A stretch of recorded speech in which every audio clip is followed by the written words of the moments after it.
Good morning, and welcome to First Unitarian Society of Madison.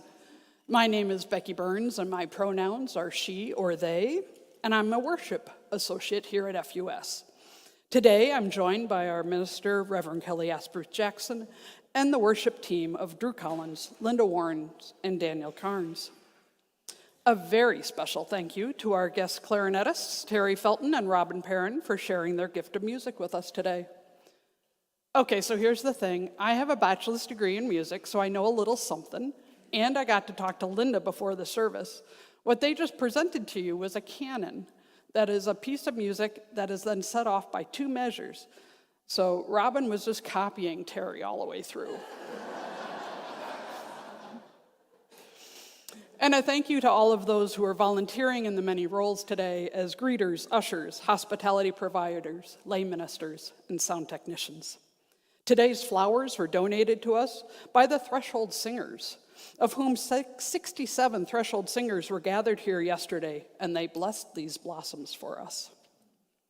At First Unitarian Society, we question boldly, listen humbly, grow spiritually, act courageously, and love unapologetically. If you are visiting us today, welcome. We're so glad that you're with us. If you'd like more information about First Unitarian Society, please stop by the welcome table out in the Commons after the service to the left. We hope that you will all be able to stay and join us after service for coffee, and also they're served in the Commons. For those of you connecting with us virtually today, we're so glad that you're here with us as well. And we hope that you'll take a moment and watch the announcement slides after today's service to learn about upcoming programs and activities. And now I invite you all to join me in a moment of silence to center ourselves and bring ourselves fully into this time as we join together once again in community.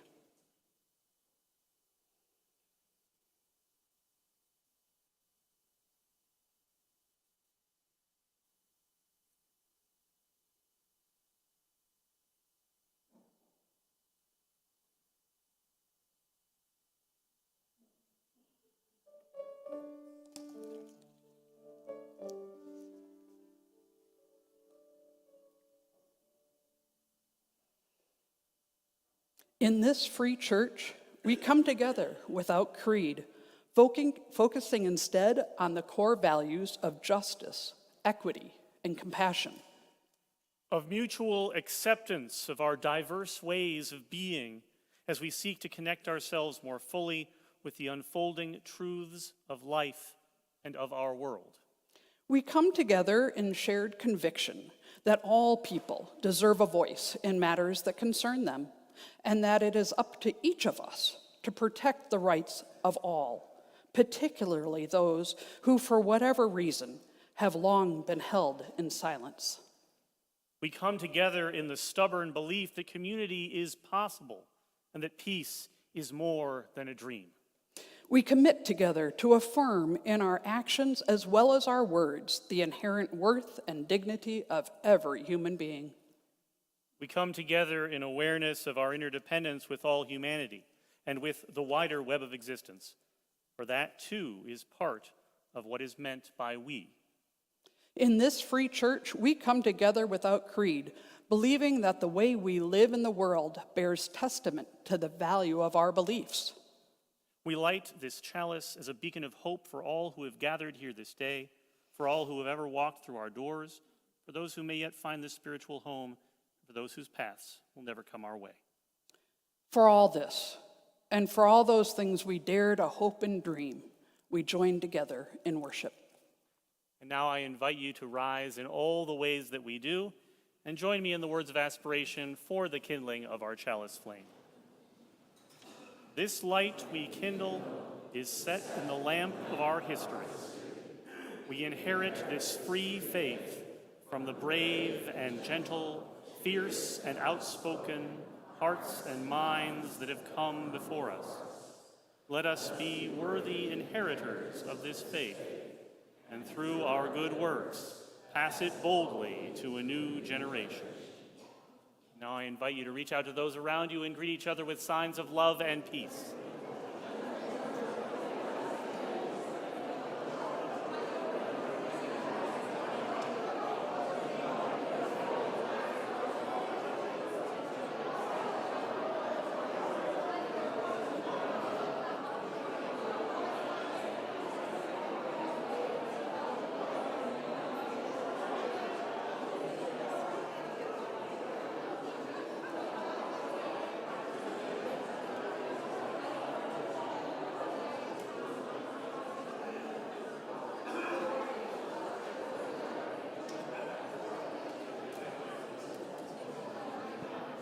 Friends, I invite you to join me in our opening hymn, Forward Through the Ages, number 114.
Well, now I would like to invite forward anybody who would like to come up here and join me for a story today. Hello. Well, interesting. Okay. Hi. How are you? I'm well, thank you. Thanks for coming down. That's all right. Everybody gets to be in the place where they want to be. That's just fine. So the story that I have for you today is called King Solomon and the Demons. And as our little illustration, I have taken a picture of King Solomon from a very famous painting. Now notice, this is a little bit of foreshadowing, notice there are no demons in this picture. And I'm going to tell you a little secret, a little bit of foreshadowing. There are no demons in this story, at least no literal ones that we get to see and talk about. But we're going to find out more about that in a second. So as I said, that's a very famous picture of King Solomon. King Solomon is a character that we're pretty sure really was a person. Like, we've got his name on some stuff, so there probably was a guy named Solomon, and that's about all we know about that guy. So this is a story. I'm not promising you it's necessarily a true story. And in fact, it's kind of a story about a story when you think about it. So let's get into it now. So a very long time ago, there was a king named Solomon. And one of the things that he was very famous for was for building a great temple. A temple that was so big and so impressive that people thought there's no way that human beings by themselves, unassisted, could have built this building. It must have taken some sort of magic. That's how impressive the building was. And the way that people explained this was by saying that the king was such a great and powerful king, and he had a certain ring with a certain symbol on it, and because of that ring and the power of the symbol on that ring, all of the demons of the earth, demons, what are demons? Maybe like bad spirits, right? Magical forces of power that are usually not very nice. All of the demons had to recognize that Solomon was the king and do what he said. And so the demons had built the temple at his instruction, and that was how the story went. So there was a child who lived at the same time as Solomon. And they heard this story, and they were very curious about it, because they had some problems in their own life that they wondered if maybe someone as powerful as Solomon could help them with. So they went around first asking different people, have you heard this story about how the temple was built, and do you believe it? And everybody had heard the story, and some people believed it, and some people hadn't, but they didn't really get a single answer to that. And eventually, they asked so many different people. Have you ever asked so many questions that you get passed off to somebody else? Has that ever happened to you? It's happened to me. They asked so many times that they got passed from one person to the next person to the next person, and wouldn't you know it, all the way eventually to Solomon himself. And Solomon said, why have you been sent to me? I understand you're asking a lot of questions. And the child said, well, you see, I heard this story about how the temple was built, that you have a very powerful ring with a very powerful symbol on it, and that is the way in which you got all of the demons of the earth to do your bidding, to do what you said, and to build the temple. And Solomon said, well, I have heard that story as well. And the child said, do you think that your ring could help with all sorts of demons? Not just the type that build temples, but the type that hide under the bed. Solomon, who was noted for his wisdom, thought very sagely at this question. I have never tested it on the sorts of demons who hide under the bed. But perhaps this is an opportunity. What if I lent you my ring, and you could take it home for one night, you will have to bring it back, and you could tell me if it helped or not? The child was very happy with this answer. So they took the ring, which was much too big for their finger, and they held it very tightly, and they took it home. And that night, they went to sleep with the ring underneath their pillow. Now, I don't know about you. I don't know if you have any experience with demons or monsters in closets or under beds. I do know that I sometimes worry. And sometimes I'm afraid about what's going to happen. About what's going to happen next. Or I'm upset and unhappy about things that have already happened that I can't do anything about them. And sometimes at night, it's hard to let those feelings go and go to sleep. Maybe you know what that's like, maybe you don't. But this child had that experience. A lot of times they were thinking about things that hadn't happened yet, but they were afraid would. Things that had happened they couldn't do anything about, but they were still upset about them. And it was very hard to sleep. But that night, with the king's ring under their pillow, the problems weren't there. They went right to sleep. It was very successful. So the next morning, they went straight to see the king. They were very excited to declare, our experiment is a success. Your Majesty, this ring does work on the demons under the bed. And Solomon said, I thank you very much for your assistance in this matter. It is good to know that this ring is as powerful as you say it is. Let me offer you a little trick that I get to know as a king. Maybe no one's told you before. If you're worried about demons and you don't have a magic ring, one of the things you can do is to ask them their name before you go to sleep. Getting to know your problems helps make them feel a little bit smaller. Thank you, friends, for listening to my story. Now, it is your time to go out to the summer fun activities, if that's what you're doing, or to go back to your seats, if that's what you're doing. And we are going to sing the middle hymn. But I have a little introduction about the middle hymn first, because this is a really weird hymn. So I should say something about it beforehand, right? This hymn is number 184. If you want to turn to, if you have a hymnal, you want to turn to it. Lyrics will be on the screen as usual. I'm pretty sure you don't know it. It is very brief, so we're going to sing it through 3 times. I am warning you in advance, it is not the most obvious tune. It's more like a meditative sort of, not exactly a chant, like a murmuration maybe, than it is like a really active song. It is a setting to music of a set of words attributed to Gautama Buddha. So, I invite you to rise in body and or spirit, and let's try number 184 together. We'll give it a shot through 3 times, if you please.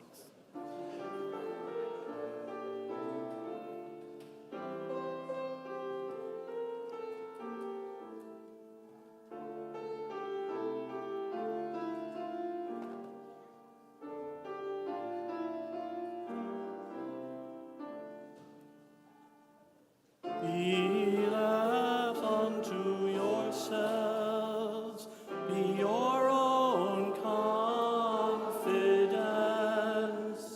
Hold to the truth within yourselves, as to the only man. Be left unto yourselves, be your own confidence. Hold to the truth within yourselves, as to the only land. Be lambs unto yourselves, be your own confidence. Hold to the truth within yourselves, as to the only land. Thank you for trying that with me.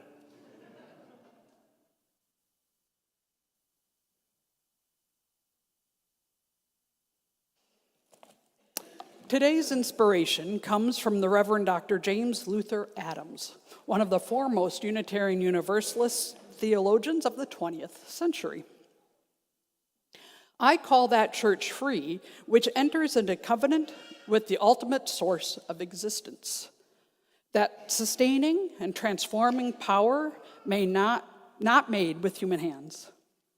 It binds together families and generations, protecting against idolatry of any human claim to absolute truth or authority.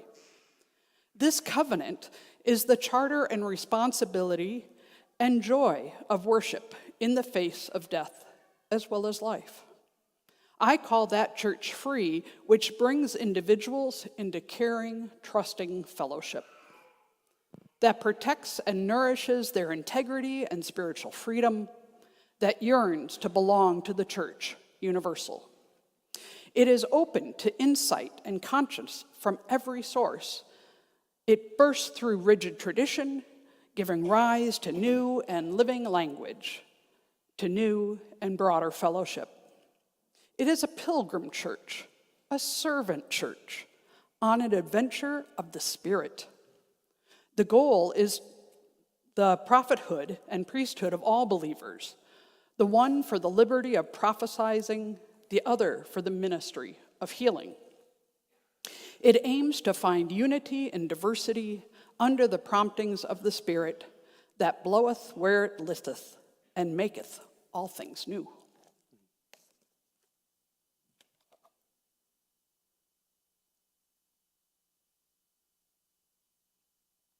The recent film Conclave, about a fictional meeting of the College of Cardinals to select a new pope after the death of the previous one, has garnered quite a bit of attention these last 8 months or so. Its costumes are impressive. All those bright red vestments create striking images on the screen. Its recreation of actual buildings in the Vatican is apparently quite loving and detailed.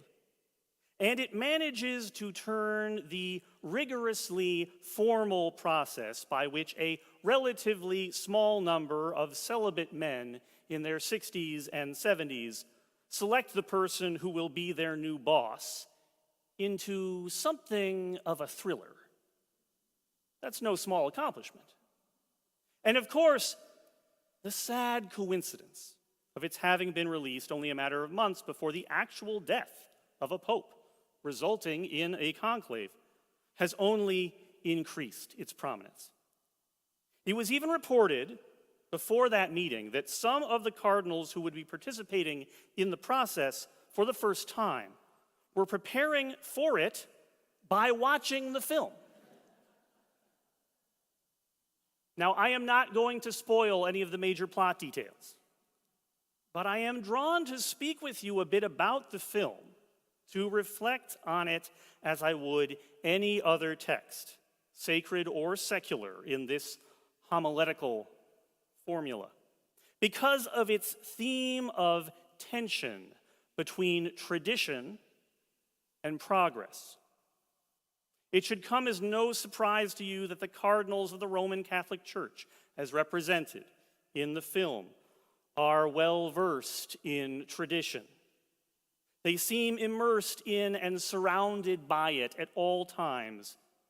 The formal rules of a papal election are strict and narrow. All the participants must be sequestered and insulated from information and influence that might otherwise come from the outside world. Even the building in which the characters stay each night has the form and structure of a tomb, dark and spare, with vast expanses of glossy black stone and almost no natural light. The rules and customs that govern the conclave seem to frustrate the hopes of one seemingly liberal faction of cardinals we observe. Active politicking is forbidden, and public campaigning, even just within the group, is not allowed. A pope can only be chosen by a 2/3 majority vote, with as many votes taken as necessary to find that majority. Again, the Catholic Church, as presented by the film, deeply values history and tradition, even to the degree that it can feel stifling and stultifying. Of course, I'm sure you're shocked. Now, contrasting that with our own tradition as Unitarian Universalists, we might see that we take our starting place at nearly the exact opposite pole. Our faith, ironically enough, one which we inherited from those who came before us, and which rests on a history and tradition that predates any of us who are now alive, emphasizes newness, innovation, and perhaps most of all, freedom. Freedom is among our most cherished values. It's so important to us that A. Powell Davies, one of the great Unitarian ministers of the 20th century, described his religion in part as the religion that says freedom. Freedom from ignorance and false belief. Freedom from spurious claims and bitter prejudices.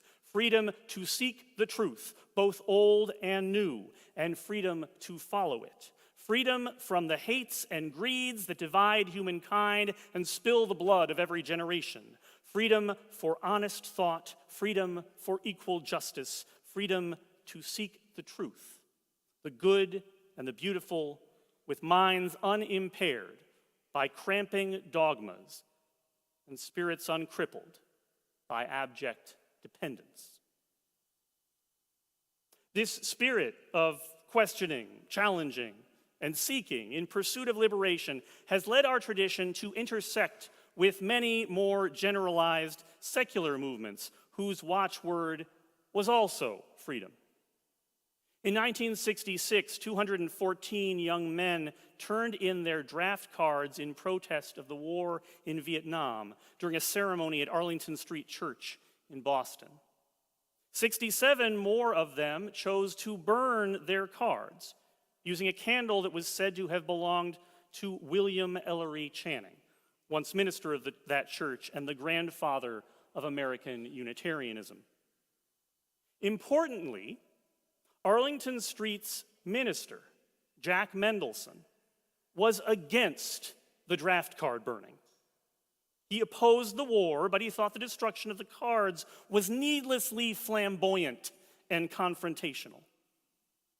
But he agreed to let the activists who organized the event conduct it in the way that they felt would be most effective.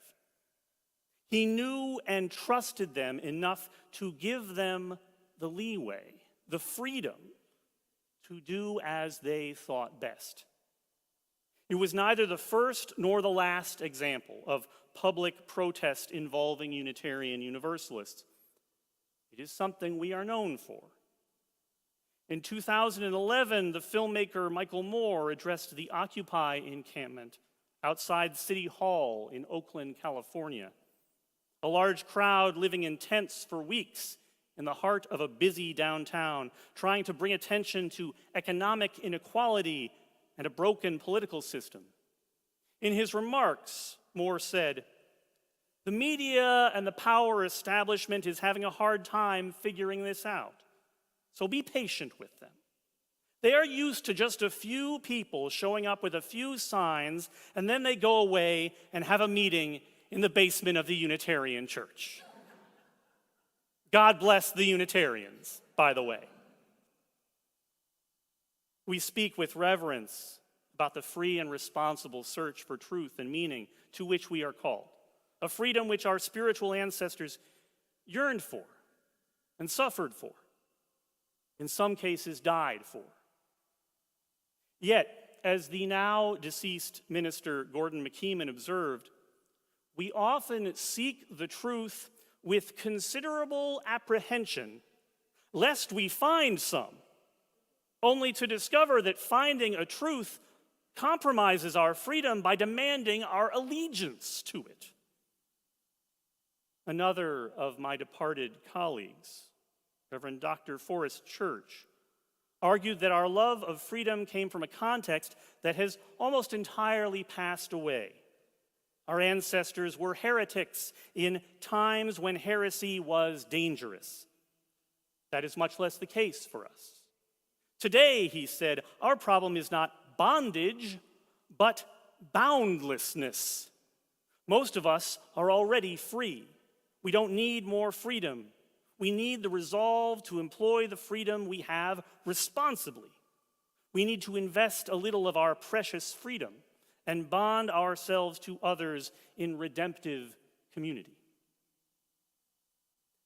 Now, I should note here that Forrest Church died more than 15 years ago, and I would argue that our circumstances have changed somewhat since his heyday in the 80s and 90s. But I still grant that the problem of boundlessness is indeed very real. Every moment of the day, we have a vast array of options at our fingertips for what to do with our energy, our resources, our time, that is, our lives. But viewed critically, for even an instant, so many of those choices feel as frightfully empty as the vastness of space. We can feel as though we are hurtling through the vacuum, ungrounded and unable to stop. So I agree with the sentiment of Forrest Church's words, but I have to quibble with his phrasing. The problem, as I see it, is not exactly that we are too free and need to be bonded together again. It is that we are made captive by our boundlessness. And we need to be bonded together so that we can be liberated from it. Without a context, some network of connection, there can be no real freedom. Without some larger thing to belong to, there can be no collective power. About 4,400 years ago, the king of Lagash, a city-state in what is now Iraq, issued a decree forgiving the debts of his subjects and freeing all the slaves in his kingdom. His edict was the oldest appearance in writing that we have of the word amargi, the Sumerian word for freedom. Literally, amargi means to return to one's mother. Making someone a slave means taking them out of their context, robbing them of their ability to make promises or form relationships that can't be arbitrarily broken or destroyed by someone else. The subjugation ends when they return to their mother, when they are restored to their network of human connection. There are other examples of similar patterns in human words for freedom. That English word itself is connected to the German word for friend. But somehow we have come to have a popular understanding of freedom as the complete lack of rules or expectations or even requests from anyone else. The ancient Romans understood libertas as the power of unlimited control over other things. Things here often including human beings. By its later days, Rome was an empire addicted to war, desperate for the gold and resources that it could thus obtain, and for the residents of foreign lands it could capture and enslave. Limitations on what one could do with a possession, a bag of coins, a chariot, or a person, were seen as infringements, obstructing the principle of ownership. 2,000 years later, Roman law still shapes our society and our way of thinking, so that all rules and ordinances for the public welfare, such as building codes and laws to protect the environment, are attacked as somehow eroding of basic liberties, so that money can be ruled to be speech and its use a sacred right, only exceeded by the right to own any number of powerful weapons and to take them anywhere you like. Freedom, an ideal grounded in connection to others, is now intermingled with the principle of absolute autonomy, perfect separateness from others, in order to maintain authority over what is mine. The human value that is supposed to describe the ending of slavery has come to be defined by the ancient practice of it. It seems obvious to me that having the movie as a starting point, I really have to say something about the recent actual Vatican conclave, which followed the death of Pope Francis and resulted in the selection of Pope Leo XIV. In fact, at least one of you has already asked me why I have not yet commented on these events from this pulpit. It is rather an odd situation. I hope you will understand, because on the one hand, the mechanics of papal selection and the results of that process are, by a certain light, the very definition of none of my business. I am not a Roman Catholic. Who leads that faith and how it is structured is not a thing that I should have any say in at all.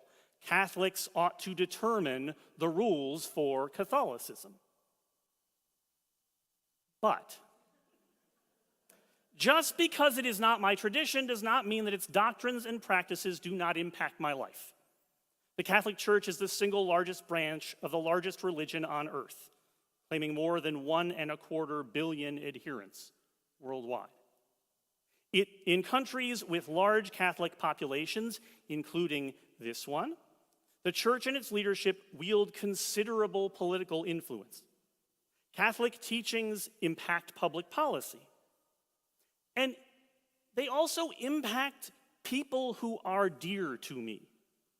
Although I no longer have any living family members who remain Roman Catholic, I have dear friends who do, including folks who remain Catholic in their heart, but are no longer welcome within the church due to their having followed their conscience on matters such as the full inclusion of LGBTQIA+ folks, the offering of communion to people who have been divorced, and the ordination of women. So the goings-on of the Catholic Church are both too big and too close for me not to care about them. With that preface, it looks to me that Pope Leo is likely to continue, at least somewhat, the trajectory of Pope Francis, as the two were closely aligned during the latter's pontificate. I preferred Francis to Benedict, his predecessor, so someone who is more Francis than Benedict seems better to me than not. It is an interesting curiosity that Leo is now the first bishop of Rome to have been born in the United States. And I do feel some tiny twang of pride that he is a Chicagoan. I have family in Chicago, and I have spent enough of my life living in other places, defending, justifying, and even just reminding people of the very existence of the Midwest. That a little part of me is pleased anytime a Midwesterner makes international news. There is much that I admire in Roman Catholic social teaching, and I have made common cause with many Catholic leaders in the course of my work, and I am sure that I will do so again with many more in years to come. On matters such as the absolute immorality of capital punishment, the obligations of a society to care for the sick and the poor, and the aspiration of true peace between nations. The Catholic tradition contains powerful voices that don't just align with my values, they challenge me to expand my own moral commitments and to act more boldly. And at the same time, there are numerous deeply entrenched positions of the church that I am fundamentally opposed to. I'm not even talking about the mostly theological stuff. We can set aside the Trinity and even the premise of eternal punishment. Put all that in a box. There is still the matter of staunch opposition to reproductive freedom, of restricting priestly authority in all high church offices to men only, and of treating men who love men and women who love women and people who know themselves to have a gender identity that was not assigned to them at birth as somehow broken or unclean. I believe fervently that all of those positions are wrong, and that the church badly needs to do away with them. And I have no expectations that any progress in that direction will be made under Leo, just as no meaningful progress was made under Francis, whose only real difference from his predecessors in these issues was one of moderating his tone, and then only some of the time. Both before the latest conclave and after it, I believe it is right and necessary to make common cause with my Catholic neighbors on those issues where our faiths align, knowing that there will be other issues where our faiths will call us to take opposite sides from each other. All the while, giving less attention to the activities and declarations of the church hierarchy and more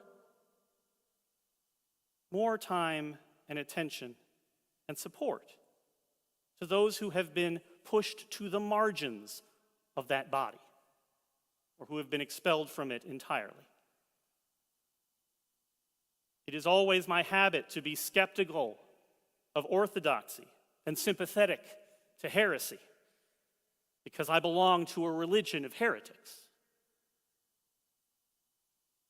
Near the close of the film, one of the cardinals participating in that fictional conclave gives a short speech to his fellows, saying in part, "In these last few days, we have shown ourselves to be small, petty men. We have seemed concerned only with ourselves, with Rome, with these elections, with power. But these things are not the church. The church is not tradition. The church is not the past. The church is what we do next." That is the line that has been ringing in a lot of my colleagues' ears. It is a very Unitarian Universalist sentiment, I must say. In the context of the film and of its representation of the papal election process, and of the Catholic Church generally, it seems to hold out some hope for a loosening of canon law enough to allow for meaningful change and needed reform. As I close, I want to invite you to think about the relevance of those words to our own context, our own tradition. The church is what we do next.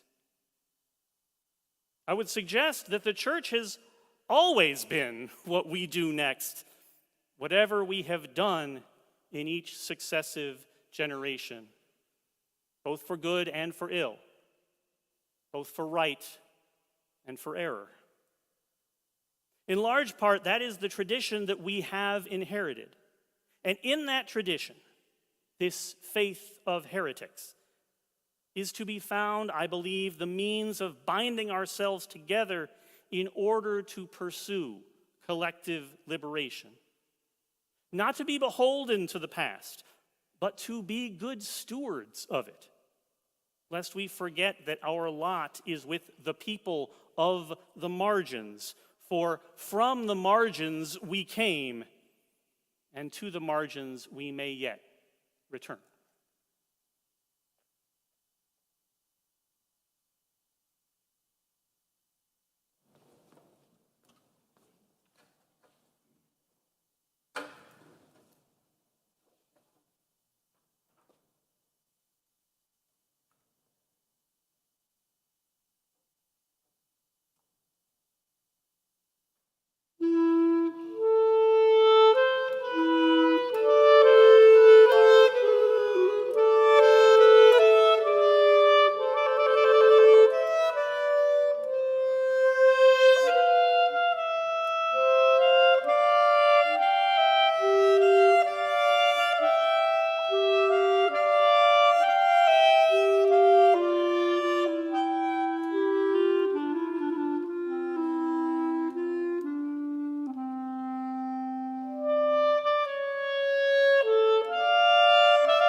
Thank you. I invite you now into this time of giving and receiving, where we give freely and generously to this offering which supports the ongoing work of our community. There are multiple ways to share your gifts this morning. Baskets are now being passed here in the auditorium for cash or checks, or you can donate directly from our website, fusmadison.org.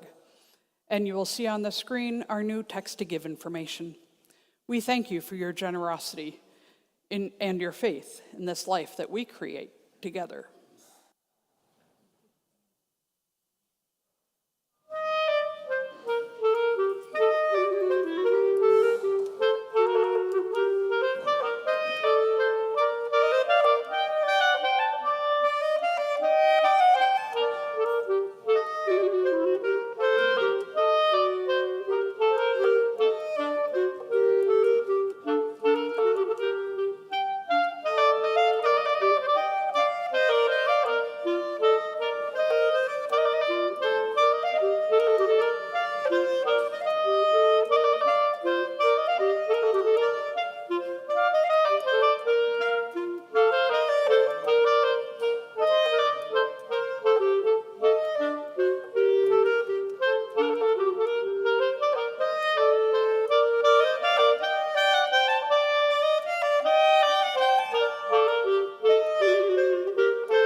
Thank you both so much.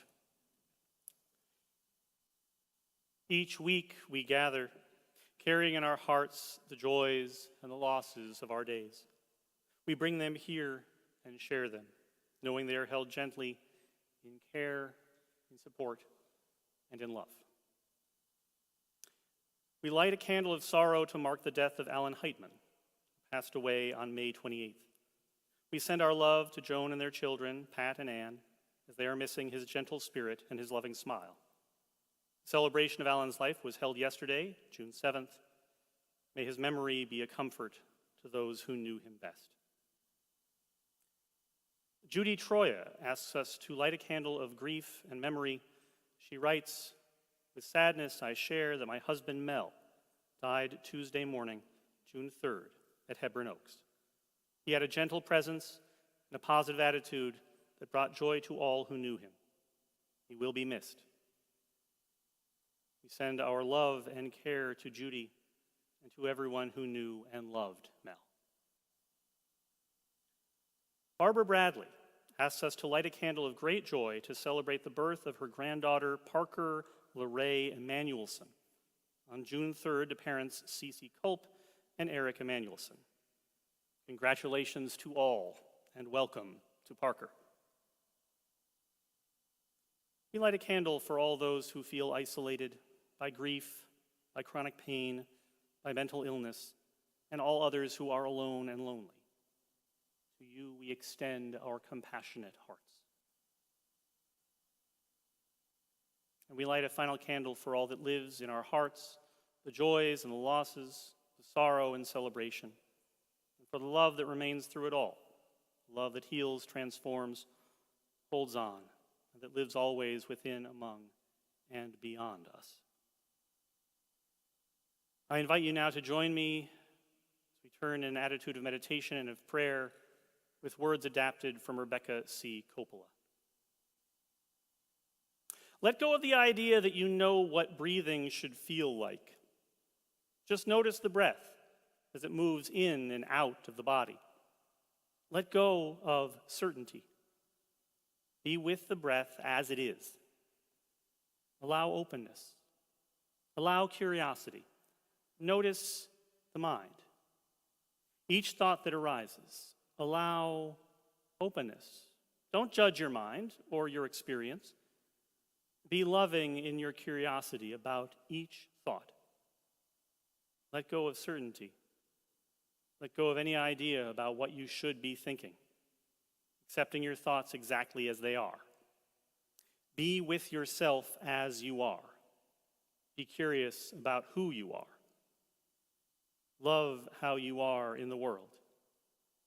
Gently take a deep breath, maybe even a big sigh. Re-enter the present moment and the stream of your life. Amen.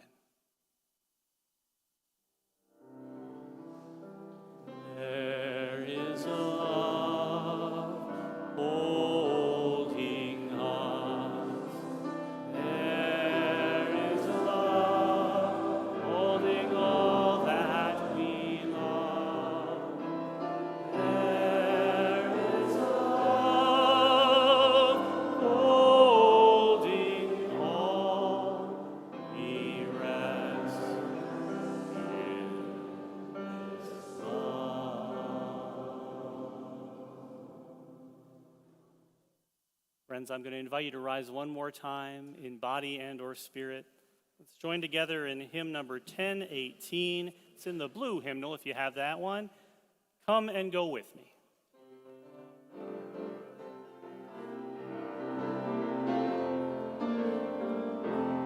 Come and go with me to that land. Come and go with me to that land. Come and go with me to that land where I'm bound.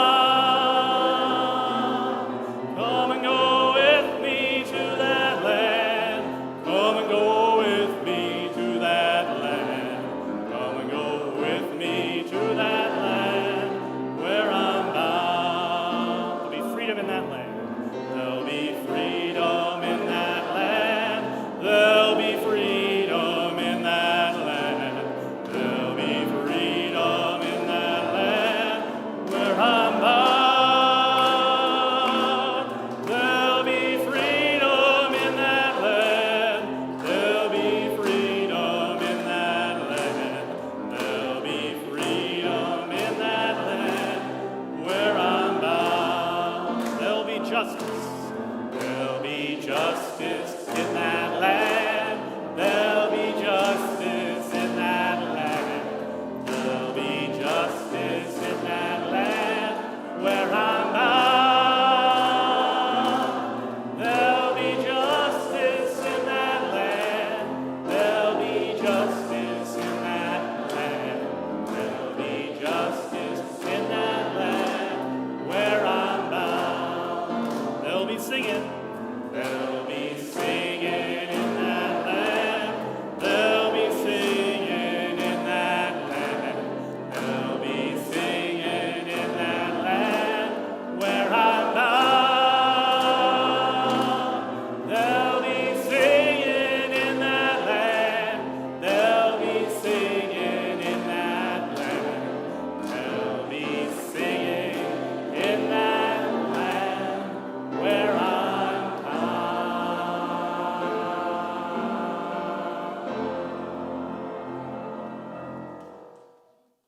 The world aches for us to join together and bring about healing, toil for justice, and produce ever increasing love. This is our calling.